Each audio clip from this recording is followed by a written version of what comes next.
Bismillahirrahmanirrahim. Alhamdulillahi rabbil alamin. Alhamdulillahilladzi hadana li hadzal din wa ma kunna linahtadiya laula an hadanallah. Wassalatu wassalamu ala Rasulillah wa ala alihi wa sahbihi ajma'in. Amma ba'du. Assalamualaikum warahmatullahi wabarakatuh. Sumainyo ang pagpapala, kapayapaan at habag ni Allah Subhanahu wa ta'ala at magandang araw po sa inyong lahat, mga kapatid at mga kababayan. Alhamdulillah, ngayon ay makasama natin muli si chairman ng Ikhlas, si Brother Ernie Ahmad Campo. Tama? Tama po. Masyaallah. Alhamdulillah, tayo ay magpasalamat kay Allah Subhanahu wa ta'ala mula sa lahat ng mga biyaya ipinagkaloob niya sa atin. Chairman, batiin mo muna ang ating mga kapatid sa Islam at ang ating mga kababayan na hindi pa mga Muslim, baka maaaring may nanonood sa atin. Mashallah, mashallah. A'udhu billahi minasyaitanir rajim. Bismillahirrahmanirrahim. Walhamdulillahi rabbil alamin. Wassalatu wassalam ala Rasulillah wa ala alihi wa sahbihi ajma'in. Amma ba'd.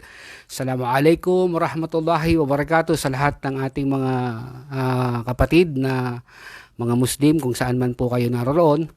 At of course, magandang gabi o umaga, hapon sa lahat ng mga kapanood nito na hindi pa mga Muslim. Maraming salamat po, Ustad, at nadalaw mo po ako uli. Jazakallah khair. At sa ating mga nanonood, sa mga taga-subaybay mo, Ustad, ay insyaallah kapulutan po uli sana natin ang aral itong pagpunta mo rito sa akin, pagdalaw sa akin. Isa pong malaking karangalan na naman ang madalaw nyo, at sa on behalf of Ikhlas ay binabati ko lahat ng mga kapatirang Ikhlas. Assalamualaikum warahmatullahi wabarakatuh. Masyaallah. So, at maraming salamat din Chairman sa pag-welcome mo sa akin sa iyong tahanan. At alhamdulillah, ako ay nagpasalamat kay Allah Subhanahu wa ta'ala na makilala kayo bilang hindi lamang bilang kapatid, hindi lamang bilang kaibigan, okay, bilang kasamahan sa Ikhlas, bagkus alhamdulillah bilang kapatid sa pananampalatayang Islam. So, Chairman, alhamdulillah, ito yung pangalawang bahagi ng ating panayam, tama? Opo. Nakaraan, alhamdulillah, ay naibahagi natin ang mga kwento ng iyong pagyakap sa Islam. Ngayon, bago nating babanggitin at talakayin ang pangalawang bahagi ng pagyakap mo sa Islam, Chairman, alam mo ba kung ano ang pinakamalaki at pinakadakilang biyaya na ipinagkaloob sa atin ni Allah Subhanahu wa ta'ala? Parang marami akong alam, pero ano po yun, Ustad? Masyaallah, okay. So, subhanallah, ang mga biyaya ni Allah Subhanahu wa ta'ala ay sadyang napakarami. Hindi natin mabibilang, diba? Hindi natin mabibilang ang mga biyaya ni Allah Subhanahu wa ta'ala.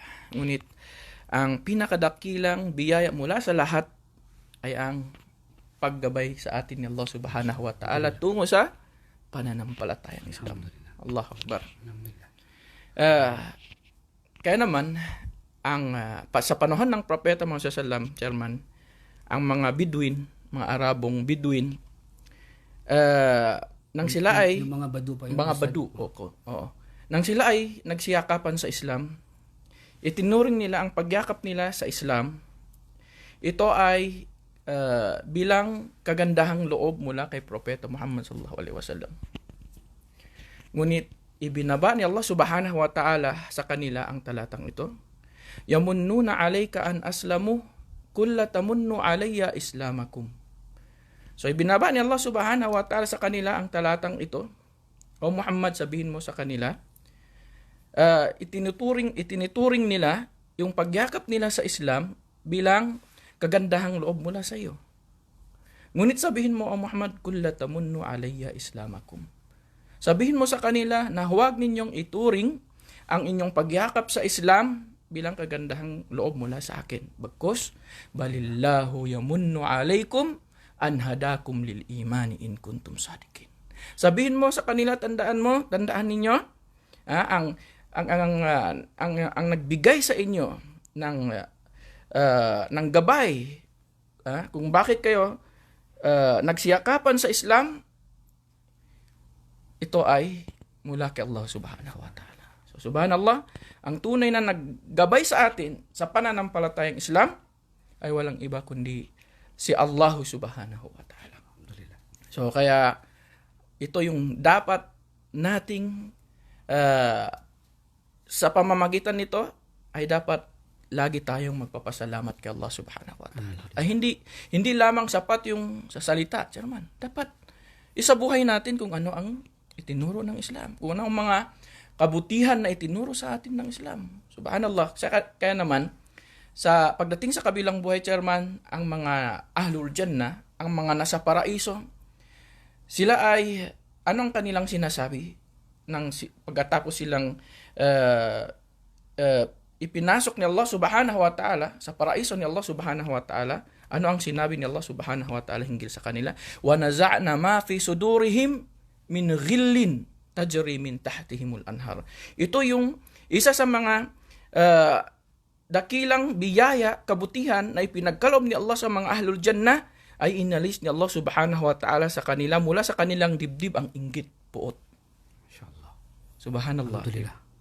Ipanalangin natin kay Allah na mapabilang sa mga tao na yun. Amin, amin.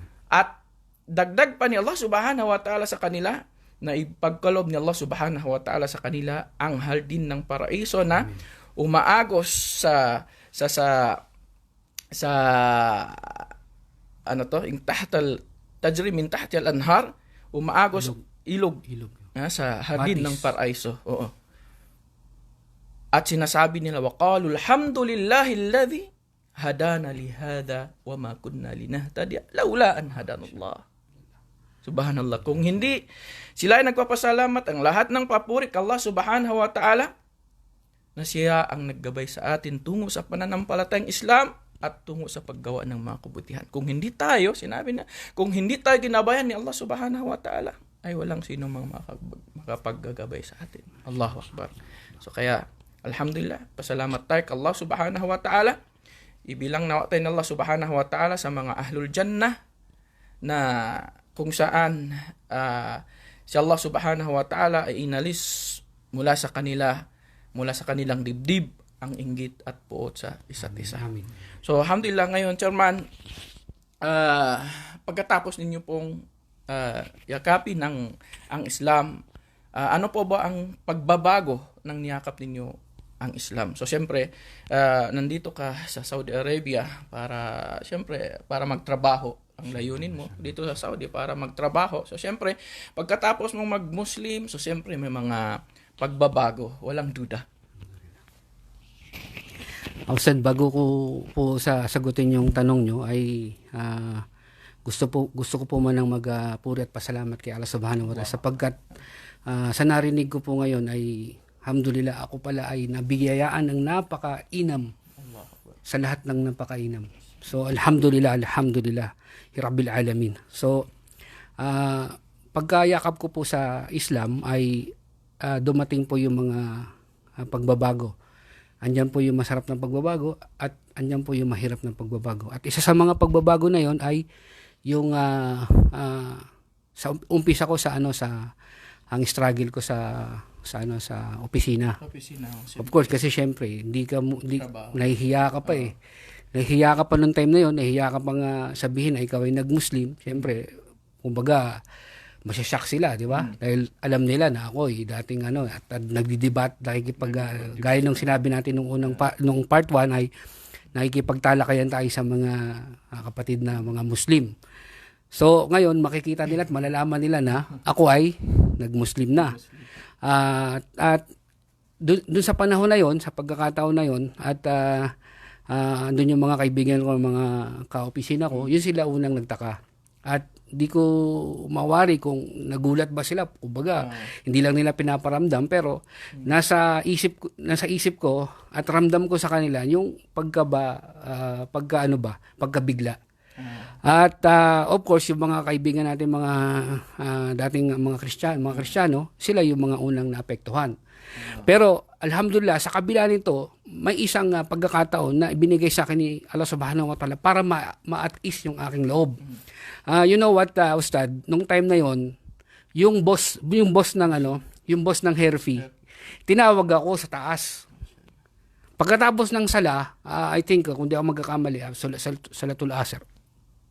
Pagkatapos ng sala namin, pagbaba ko sa opisina ko, tinawag ako ng may nakahanda pala silang cake. Hindi mo Hindi ko akalain na pinaghanda nila ako ng cake, yung boss ng Herfi. At tinawag nila ako dun sa loob at yung time na yun, subhanallah, hindi ko maramdaman na kumbaga hindi ako aloof sa kanila. Kumbaga, welcome ako sa kanila. Kasi bakit? Minsan lang gawin yung yung pa-cake na yun eh. Hindi sila masaya sa pagyakap mo sa Islam. Yun. Pero Subhanallah, na-surprise ako. Ako pa pala yung surprise kasi nung nalalaman nila na nag-Muslim na ako kasi nakita na nila ako doon sa masjid doon sa taas eh. Yung time na yun eh. Bakit nandito to? Sabi, parang ganun ba, di ba? Tapos nung nag-usap na nag-Muslim na yan kasi kasama ko yung isa sa mga At yun, yung struggle ko yung dalawa na yun. At of course, unti-unti nalaman na ng pamilya ko at nagdaka rin sila. At yun yung mga pinakauna na struggle ko. Alhamdulillah. Pagkatapos mong mag-Muslim dito, so siyempre kinakailangan mo siyempre pag-aralan. Nag-aral ka ba sa mga Islamic center? At ang una kong kasi matanong nga ako eh. Kasi nung bago ko yakapin yung Islam, nandun na sa akin yung interest ba. 'Di ba sabi ko nga na kasi wala akong masagot, tapos sila may sagot. Gusto ko nang malaman yung mga kasagutan na madagdagan yung So, ang ginawa ko, nag-aral ako sa Batha. Actually, after ng shahada, meron silang program na na 3-day seminar. Yung hindi ka uuwi. Yes, So, nakasali ako doon. At yun nga, yung ginagawa natin sa Rauda. Siyempre tayo nagkakilala dito mismo sa Rauda. Opo, diba? doon sa Rauda po. So, dito sa Rauda, siyempre nag-aral ka hanggang natapos ka ng level 4? Opo, level 5, Ustad. Level 5. Masyaallah. So, nandito. Yung panahon na yun, subhanallah, ay nandito pa sina Ustad Ismail, Ustad Abu Abdullah Zakaria, Ustad Isa Javier. So, masyaallah, ay tayo ay alhamdulillah ay marami tayong natutunan sa kanila hindi sa pamamaraan ng da'wa. Pangalagaan nawa sila ni Allah Subhanahu wa Ta'ala. Mashallah. Chairman, ano yung reaksyon, nabanggit na ba natin yung yung pamilya na pagkatapos mong yakapin ang Islam? Yung mga kaibigan mo, barkada mo sa Pilipinas. Ito ay sa Pilipinas. Ano yung reaction nila? Nagalit ba sila? Especially yung pamilya mo. At the same time, alam nila is talagang devoted ka sa iyong pananampalataya. Di ba? Pag uwi ko sa Pinas, siyempre dito, nalaman lang nila ng konti lang, naririnig lang na nag-Muslim na ako, pero hindi pa nila alam kung anong bang seryoso ka ba? Di ba? Ngayon, nung umuwi na, ayun ang pinaka, kumbaga, verdict na ng verdict na ng may struggling pamilya. Pero alhamdulillah, kasi ako ay panganay sa amin eh. Kaya medyo hindi ba kumbaga may tinig, may boses ba sa Pero ganun pa man, struggle pa rin kasi ayaw ng mama ko eh. Di ba? Ayaw ng mama ko kasi nga nasa kami, nasa church na. Actually 5 kami magkakapatid at alhamdulillah yung papa ko hindi niya rin ayaw niya rin kasi pero di na pinaparamdam kasi nga tapos yung mga kaibigan ko nung nagano na ako kasi medyo matagal po ba ako umuwi nakapag-practice na rito nakapag-aral na tayo ng konti at alhamdulillah nung pag-uwi natin nagulat sila kasi usually kapag umuwi ako barkada agad eh. Barkada agad eh. Mas marami ang time sa barkada. Kasi lumaki ako sa barkada. Ngayon, so yung pagdating ko, andun na sila, may dala-dala na sila mga mga gimmick-gimmick, 'di ba? Alam na natin 'yon. Kumbaga umpisa na. Pero nagtaka sila bakit hindi na uso. Sabi ko hindi na uso sa akin 'yan kasi iba na ako, Muslim na ako sabi niyo.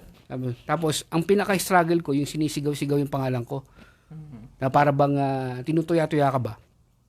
Kasi, Ahmad, di ba, di ba? Galon. Ahmad, galon. Allahu Akbar, gumagalo, di ba? Tapos hanggang nasanay sila sa mga kilos ko, sa mga ko. Kasi ganun talaga At isa rin payo sa mga kapatid natin, mga nagmumuslim, mga pag-uwi nila. Tibayan lang nila yung Kasi papakita mo talaga sa kanila na ikaw ay seryoso. Kasi kapag hindi, madadala ka nila At sila din mag-iisip, hindi naman to pala Siyempre, di ba? Pinapakita sa atin yung talagang seryoso at mabuting pag-ugali na itinuro sa Islam. At syempre, ang pinakamahalaga doon, dapat talagang mag-aral tayo. Di ba? Mag-aral tayo na kahit bagong Muslim ka, matagal ka na Muslim, dapat pa rin bigyan natin ng oras ang ating pag-aaral. So, malaking tulong po sa akin yung pag-aaral talaga, Ustad, kasi kung hindi ako nag-aral, baka siguro wala akong may paliwanag at wala rin akong magagamit sa pagiging Muslim ko. Yes, diba? So yan ay paalala lagi sa mga, especially sa mga kapatid nating Muslim na mag-aral. Bigyan niyo ng oras ang pag-aaral kung wala kayong time na pumunta sa mga Islamic center. So mashallah, andyan ng mga sa YouTube, sa Facebook, di ba? So maraming mga kapatid natin na nagtuturo through mga social media. Mashallah. So yung mga pamilya mo, hindi ba nagalit sa inyo? Hindi ka tinaboy? Hindi naman. Hindi naman, Ustad. At yun yung pinagpasalamat ko kay Allah Subhanahu wa Ta'ala dahil yung kumbaga nanibago lang sila ba? Nanibago lang sila ba? Pero kasi syempre pamilya nila ako, hindi nila ako bagkos inaalam nila kung bakit yung dahilan ba. Hindi naman sila nagtanong bakit ka nagmuslim. Yun na, nagtanong ka sila. Yun naging pa-welcome nila sa akin. Bakit? Puro bakit, di ba? At yung bakit na yun, nasagot yun na paunti-unti. Sa pamamagitan ng mga natutunan natin, sa mga gawain natin, of course, di ba? At yung mga pagtanggi natin sa mga dati mong ginagawa, at yung pag-iwas mo ba sa mga dati mo nakagawian. Pinagbabawal. Mga pinagbawal. Subhanallah.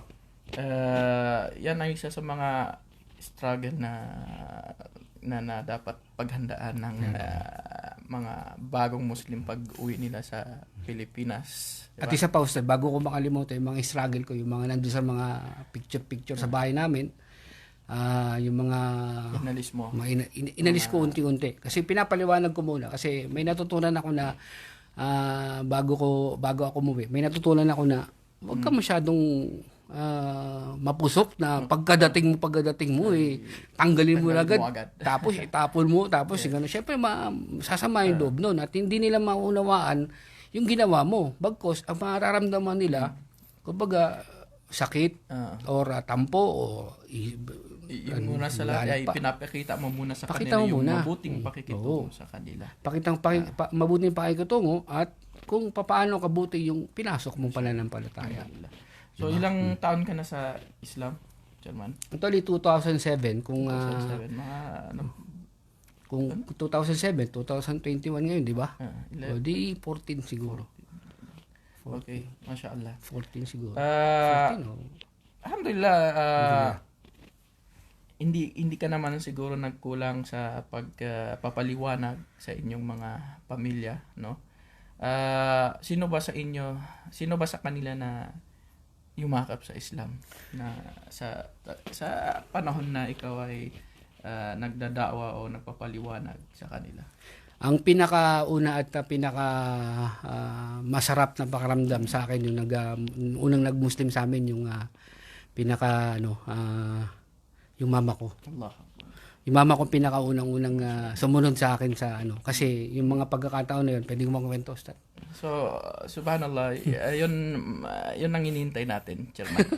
Kasi ito ay isa sa mga sinabi ni Allah subhanahu wa ta'ala, wa anzir ashiratakal aqrabin. Ibig sabihin nun, bigyan mo ng babala. Bigyan mo ng babala ang iyong mga kamag-anak, ang iyong mga malalapit sa iyo.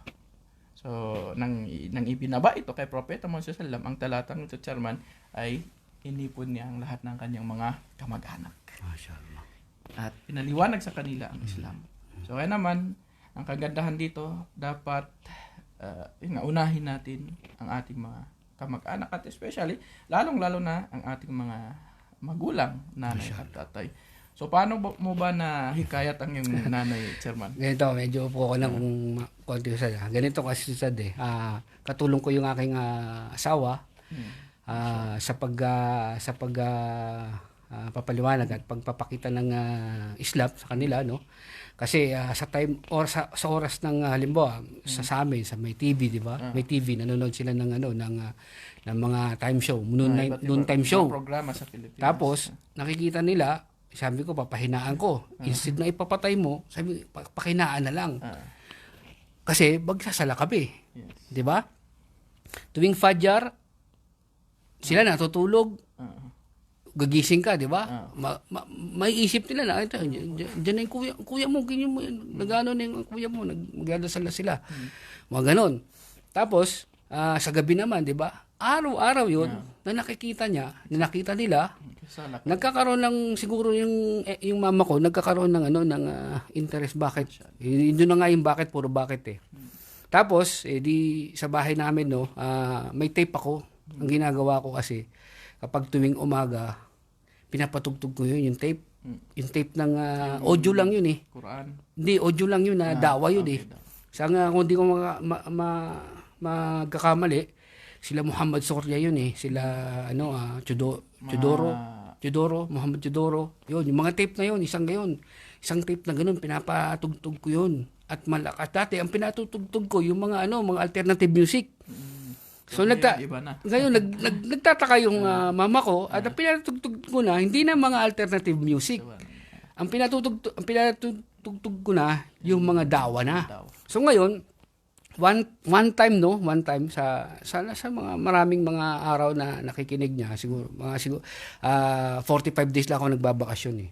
So one time sabi niya pagtapos na lang nakaupo na kami at ang sabi ko sa mama ko, "Ma, napapakinggan niyo ba yung pinapatugtog ko?" Oo nga eh, panay ka patugtog eh. Hindi tuloy ako makapagpatugtog ng music eh. Music niya eh, mahilig eh. Siguro, nagmana ako sa kanya, mahilig sa music. Tapos, sabi niya, papakinggan nyo naman eh. So, anong dating sa'yo? Anong mensahe sa'yo? Sabi ko, di natanong ko sa kanya, ano ba mas gusto nyo ngayon? Mas gusto nyo ngayon? Yung dati ba ako na Kristiyano o ngayon akong Muslim?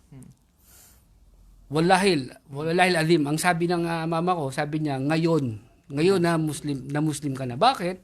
Kasi dati, 'di ba, hindi ka pa Muslim. Marami kang bisyo, marami kang mga pinagkakabalahan. So hindi ako na pipirmi sa bahay. At lagi ako sa mas marami ang time ko sa labas. So sabi ng mama ko, nakakasama ka na namin ngayon. So yung sabi niya na mas mainam, siguro yung mas nakakasama niya ako ng mas at hindi niya na ako nakikitang lasing.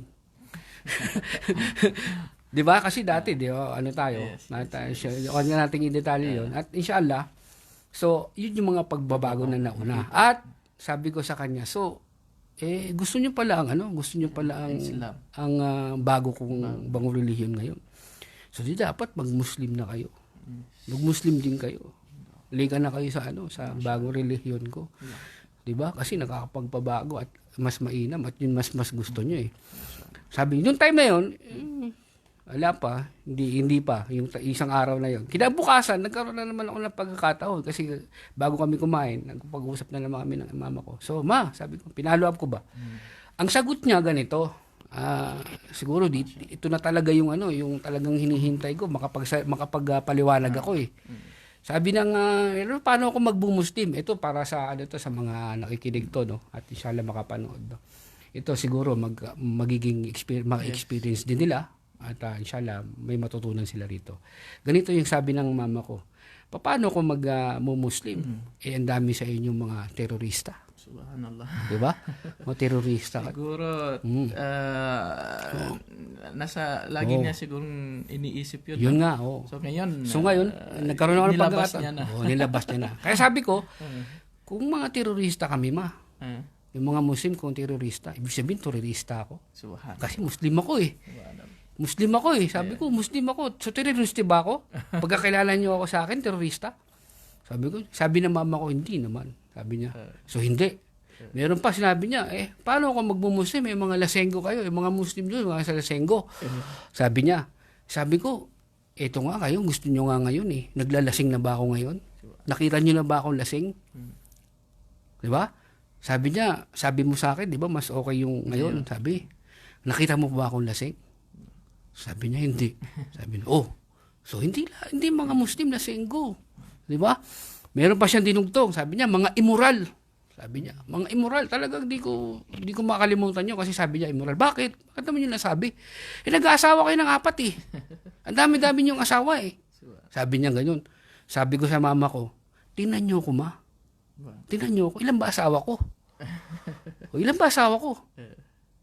Isa lang. So hindi yun ang Islam na mag-asawa na agad lang 4. At hindi immorality yun. Kasi 'di ba? So parang napahiya yung mama ko at meron pa siyang nagano. Meron pa siya at ito siguro yung huli. Sabi niya, namumugot kayo ng ulo. Sabi niya, hindi talaga na brainwash ng mama ko. Mama ko kasi sabi niya, namumugot kayo ng ulo. So sabi niya, nakita niyo na ba ako namugot ng ulo? Sabi ko, tingnan niyo ako. Namugot na ba ako ng ulo? 'Di ba? Yung maraming misconception sa Islam na maraming na kailangan nating may paliwanag at kung hindi tayo mag-aral mga kapatid, mga kaibigan, ay hindi natin may papaliwanag ng mahusay ito at mananatiling misconception sa kanila. So kailangan natin ng maliwanag. So yung time na yon, hindi na ako bibuhin yung mama ko. Sabi ko, nakita niyo ba may pinatay na ba ako? May napugot mo ba ako? Di ba ganyan? Sabi niya, wala naman. Di ba wala naman? Sabi niya. Okay, in short, natapos yung pag-uusap na yun, kinabukasan, Ustad, pangatlong araw. At pangatlong araw na yun, nasabi ko, nagkataon, Soma, ano na? Sabi niya, paano mag-Muslim? Subhanallah. Paano mag-Muslim? Paano ako papasok dyan? Hindi ako marunong mag-Arabic. Hindi ako marunong magbigas ng mga sinasabi niyo. Sabi niya. Sabi ko, ma, dali-dali lang mag-Muslim. Basta tanggapin niyo na si Allah subhanahu wa ta'ala. Kanyang sugo. Tapos, ng taos sa puso, yun lang. Wala kang ibang gagawin. Hindi tayo maglulublob sa tubig ng gaya ng mga iba. Hindi tayo magsasama-sama ng mga bindisyon dyan. Sabi ko, ang gagawin nyo lamang ay tanggapin si Allah subhanahu wa ta'ala sa inyong puso at si Muhammad sallallahu alaihi wasallam ang kanyang propeta. Yun lang. Sambitin nyo ng nasa puso nyo, sambitin ng bibig nyo na nasa puso nyo. At inshallah, mabanggitin natin, repeat after me lang, kung desidido na kayong mag-Muslim. Kasi tapos sabi ko, isa pang pinagsabi ko, ngayon, kung mahal nyo ako at mahal ko rin kayo, gusto ko magkasama tayo sa paraiso. Gusto ko magkasama tayo sa paraiso. Paano kung Muslim ako, kayo, nandyan kayo, paano tayo magsasama? Hiwalay tayo.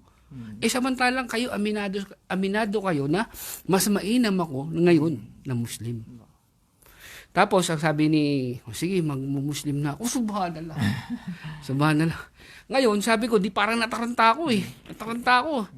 Di sabi ko, ako ba magpapasyahada? Ako ba magpapasyahada? Sabi ko, tinatawagan ko yung sila ustad dito. Hindi nakasagot. Siguro busy. At sabi ni Mrs., sabi ko sa Mrs. ko, love, magkasyahada na si mama. Sabi ko, di pasyahada na sa tawag ka sa ano. Hindi sumasagot eh. Hindi, ikaw na lang, marunong ka naman eh. Sabi niya. Di pinasyahada ko na. Pinasyahada ko na yung mama ko. At alhamdulillah. Ano yung naramdaman mo na nang ikaw mismo nagpasyahada sa nanay mo? Siyempre, ay pinahintulot ni Allah subhanahu wa ta'ala na ikaw mismo ang magpapasyahada sa nanay mo? Yun nga hindi ko maramdaman, hindi ko maalala kung ano yung naramdaman ko. Basta ang alam ko lang, nag-uumapaw ako sa sa kagalakan. Kasi bakit? Masyaallah. Hindi pala tinakda ni Allah Subhanahu wa Ta'ala na iba magpasyada sa kanya. Na sa kabila ng bago ko sa Islam ay ako pa ang nagpasyada sa mama ko. At yung time na yun, halos sa yung kumbaga si misis ko nasa taas halos sa akitin ko sa pagbabalita ako Pero na-compose tayo at alhamdulillah, yung shahada, alam naman natin yun kasi nag-shahada tayo at napag-aralan natin Napag-aralan natin doon sa at siguro naman hindi naman siguro katulad din sa mga manonood at kung wala kayong kung kailangan alamin niyo yung shahada talaga para at least kung sa pagkakataon na Ilang taon na po ba yung mo yung nanay mo? 1952 stud kung di ako magkakamali kung 52 na ngayon di sobra na, di ba? Sobra na sa 50 ngayon. Pinakita 60 plus na. Last week, subhanallah, yung paano siya, kung paano niyang pinapahalagahan ang pag-aaral sa Islam. Oo. Allahu Akbar. At di ba, yung pangalagaan nawa ni Allah. Yung pinasasalamatan ko kay Allah Subhanahu wa Ta'ala. Kasi bakit? Sa kabila ng edad ng mother ko ay alhamdulillah nakukuha niya pang mag-aaral at masipag mag-aaral. Allahu Akbar. So sa Islam, alam natin hindi tinitingnan yung edad. Yun nga di ba sa atin mahirap ang sasakyan, mahirap ang mahirap ang mga gamit, di ba? Dito libre na nga ayaw pa mag-aaral ng iba. Pero sa alhamdulillah yung mama ko sa kabila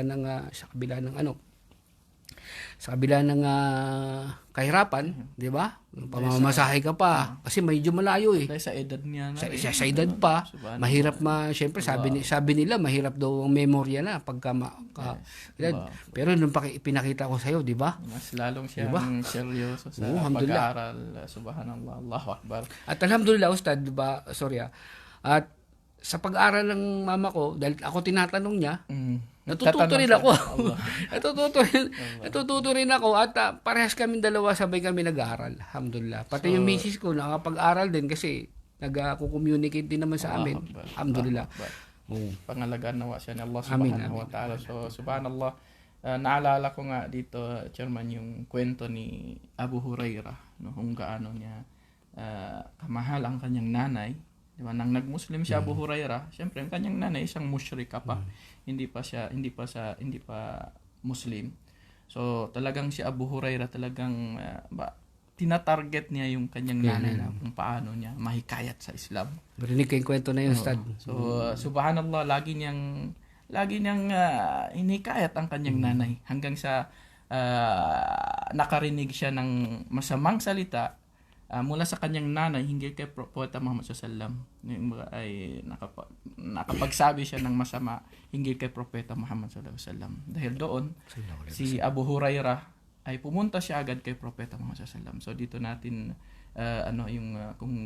yung pagpapahalaga ni Abu Hurairah na mahikayat ang kanyang nanay kagaya ng ginawa mo, subhanallah. Pumunta siya kay Propeta Muhammad sallallahu alaihi wasallam upang sabihin sa kanya. Sabi niya, sugo ni Allah. Sabi niya, hinihikayat ko, sabi niya, ang aking nanay sa Islam. Sabi niya, palagi niyang hinikayat ang kanyang nanay sa Islam. Hanggat sabi niya na narinig ko, sabi niya, na nakapagsabi siya ng masama, hindi sa'yo, sabi niya. So kaya naman, pumunta siya Abu Hurairah kay Propeta Muhammad, umiyak siya. Umiyak siya dahil, yun nga, nakapagsabi ng masama ang kanyang nanay tungkol kay Propeta Muhammad sallallahu alaihi wasallam. So umiyak siya, pumunta kay Propeta Muhammad sallallahu. So hanggat sa sinabi ni Abu Hurairah kay Propeta Muhammad sallallahu, sugo ni Allah, sabi niya, ipagdua mo, sabi niya, ang aking nanay na magabayan siya ni Allah Subhanahu wa Ta'ala sa pananampalatayang Islam. Subhanallah, ganun yung talagang yung pagpapahalaga nila sa Islam na gusto nilang mailigtas ang kanilang pamilya mula sa kaparusahan ni Allah Subhanahu wa Ta'ala. Kasi siyempre alam natin ang mga sahaba, Chairman, wala silang alam mo yun, wala silang hinahangad mula kay Allah subhanahu wa ta'ala, kundi mailigtas sila mula sa kapurasan ni Allah subhanahu wa ta'ala sa pagdating sa kabilang buhay. Hindi sila naapektuhan hinggil sa mga makamundong bagay. Maraming mga mayayaman sa kanila, pero hindi sila nadala sa mga makamundong bagay na ito, bagkus inuuna pa nila yung kabutihan sa kabilang buhay na walang iba kundi ang paraiso. Bagkus yung mga makamundong bagay na pinagkaloob sa kanila ni Allah subhanahu wa ta'ala, ay ginamit nila ito sa kabutihan, ay ginamit nila ito pagtulong para lumalaganap ang pananampalatayang Islam. So kaya naman dahil dito, sinabi ng ang propeta Muhammad ay dumalangin kay Allah subhanahu wa ta'ala, Allah, gabayan ninyo po ang nanay ni Abu Hurairah. Subhanallah, pagdating ni Abu Hurairah sa bahay, pag-uwi niya, so nang narinig ng nanay ni Abu Hurairah yung yabag. Sinabi mo kanina, yabag. Doon pala yun. ni Abu Hurairah, sabi niya, Abu Hurairah, parang huwag ka munang papasok. So taka si Abu Hurairah, narinig ni Abu Hurairah yung tubig yung so narinig niya, naligo yung kanyang nanay at nagsuot ng damit at hijab, at pagkatapos ay binuksan niya at sinabi niya kay Abu Hurairah, Ashhadu an la ilaha illallah, Allahu Akbar. Allahu Akbar. So subhanallah, Chairman, mashallah, pangalagaan nawa ni Allah subhanahu wa ta'ala ang iyong nanay. Amin. Lahat tayo. At bukod sa iyong nanay, meron pa bang mula sa iyong pamilya? Sumunod na yung mga yung mga kapatid ko, Ustad, yung kapatid kong lalaki, sumunod, at yung dalawa kong kapatid na babae. At 5 kami. Masyaallah. So ako yung una, yung mama ko, at yung sumunod sa akin, tapos yung dalawang kapatid. Actually, yung isang kapatid ko, kay Sheikh Abu Abdullah Nagsyada. Masyaallah. Yung pumunta siya. Oo. Sa kanya mismo nagsyahada. Kasi nung time na yon, parang gusto niya na. So doon time na yon, na-follow up namin at nagsyahada siya kay Sheikh Abu Abdullah. At ang hindi na lang siguro sa pamilya, hindi na lang sa amin, dahil yung kapatid ko na isa, na lalaki, at saka yung papa ko. Papa mo. So hanggang ngayon, napaka-ilap sa at inshallah, walang imposible. Inshallah. Kay Allah subhanahu wa ta'ala na isa sa mga dapat gawin ng katulad natin bilang mga anak, di ba? May manalangin kay Allah subhanahu wa ta'ala, manalangin na gabayan sila ni Allah subhanahu wa ta'ala sa pananampalatayang Islam, at syempre gagawa tayo ng mga dahilan upang sila ay magabayan ni Allah subhanahu wa ta'ala sa pananampalatayang Islam. So alhamdulillah, Chairman, napaka emotional ngayon ng kwento ng pagyakap ng iyong pamilya sa pananampalatayang Islam, at subhanallah ay marami tayong nalalaman, diba, sa pamamagitan ng ganitong pamamaraan ng tawag dito, yung talakayan. Subhanallah ay alhamdulillah. Kaya nga pag nakikita ko yung ng mama ko, natatalo ng tuwa ko yung yung iyak kasi natutuwa talaga ako kasi noong time na yun So, siyempre, yun ang isa dapat nating pahalagahan at pangalaga. Di ba? Pahalagahan yung pagdadawa sa ating mga pamilya, at subhanallah, ako rin, subhanallah, ay malaki ang pagkukulang ko dito. Malaki ang pagkukulang kahit ang ating mga magulang na kahit hindi sila mga Muslim, pero makikita mo kapag hindi sila magsasala. So, siyempre ay bilang isang anak na may alam hinggil sa Islam, so siyempre isang malaking responsibilidad mo na turuan, di ba? Ang iyong pamilya, ipaliwanag sa kanila kung ano ang tama at kung ano ang mali, kung ano ang dapat gawin, paano kung ano yung mga tamang gawaing pagsamba kay Allah subhanahu wa ta'ala. Yun ay obligado yun para sa ating lahat bilang nakapag-aral hinggil sa Islam. So naway tanggapin ni Allah Subhanahu wa Ta'ala ang ating pagsisikap, Chairman. Amin. At naway gamitin tayo ni Allah Subhanahu wa Ta'ala bilang instrumento sa pagpapalaganap ng kanyang relihiyong Islam. Amin. Inshallah. So maraming salamat din sa ating mga taga-subaybay, ating mga kapatid at mga kababayan na nanonood ngayon. So maraming salamat sa inyo. Chairman, maraming salamat din sa pag-welcome ninyo. Ako po nagdang salamat kasi bibihira lang marinig yung So inshallah ay hindi lang ito yung pagtatagpo natin. Lagi nating panalangin kay Allah Subhanahu wa Ta'ala na lahat ng mga mananampalataya ay pagtatagpuin, tama ba yun? Kundi dito sa mundo, sa kabilang buhay. Kasi siyempre sa tagal na natin dito, di ba? Alhamdulillah, dito pa tayo nagkakilala. So siyempre, alhamdulillah. Ito ay dahil sa Ito ay dahil sa Islam. Ito ay dahil sa Islam. Allah Akbar. Alhamdulillah. So, maraming salamat sa inyo, mga kapatid at mga kababayan. Hanggang dito na lamang po. Maraming salamat. Meron ka bang sasabihin? Actually, bilang panghuli. Maraming salamat. Gusto ko rin magpasalamat, Ustad, at sa mga nanood at makakapanood nito. Payo una sa aking sarili, lagi nating sinasabi na ang da'wa ay obligado sa atin. Sunamuakada. So, at sa may mga kayahan ay obligado. So ngayon, ang unang ating gagawin sa pagdadawa ay yung ating sarili. Of course, di ba? Bago tayo magdawa sa iba, yung sa ating sarili para tayo makapagano. Although tayo, syempre alam naman natin na hindi naman tayo perfecto, pero andun yung pagsisikap na gampanan natin yung ating natutunan at bilang isang Muslim na ano yung Muslim? Yung sumusuko, musunod sa mga pinagutos at lumalayo sa pinagbawal. At para yun ang maging dawa natin. 'Di ba?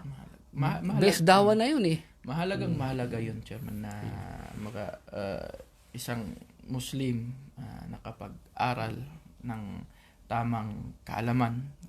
Tamang kaalaman na talagang naayon sa katuruan ng Islam na dapat niyang siya mismo inuuna niya dapat ang kanyang sarili. Kasi kasi magkakaroon siya ng problema kapag napag-aralan niya example ang isang ipinagbabawal sa Islam pero ginagawa naman niya ito at pagkatapos itinuturo niya ito sa mga tao tapos kanyang sarili hindi niya mismo maiwasan ito. So siyempre ito ay sa kabilang buhay, di ba? Alam natin yung hadith ng Propeta Muhammad sallallahu alaihi wasallam siya yung unang itatapon sa apoy ng impyerno. Kakalad ka din pa nga. So subhanallah. So kaya dapat maging maingat tayo. So, Alhamdulillah sa Zakalakir. At muli. Salamat. So, maraming salamat. At sana sa mga nakapanood at makakapanood ay sana kunin nyo po yung magandang na ibahagi namin at yung pangit ay tapon nyo na. At hindi sa sa syaitan yun. At yung kabutihan ay galing kay Allah Subhanahu wa Ta'ala. Sana maging inspirasyon yung aking binahagi kay Ustad o aming binahagi ni Ustad sa lahat ng ating kapatirang Muslim. Subhanakallahumma wa bihamdika asyhadu an la ilaha illa anta astaghfiruka wa atubu ilaik. Wa akhiru da'wana alhamdulillahi rabbil alamin. Assalamualaikum warahmatullahi wabarakatuh Ustad, tsaka sa lahat. Jazakallahu khair.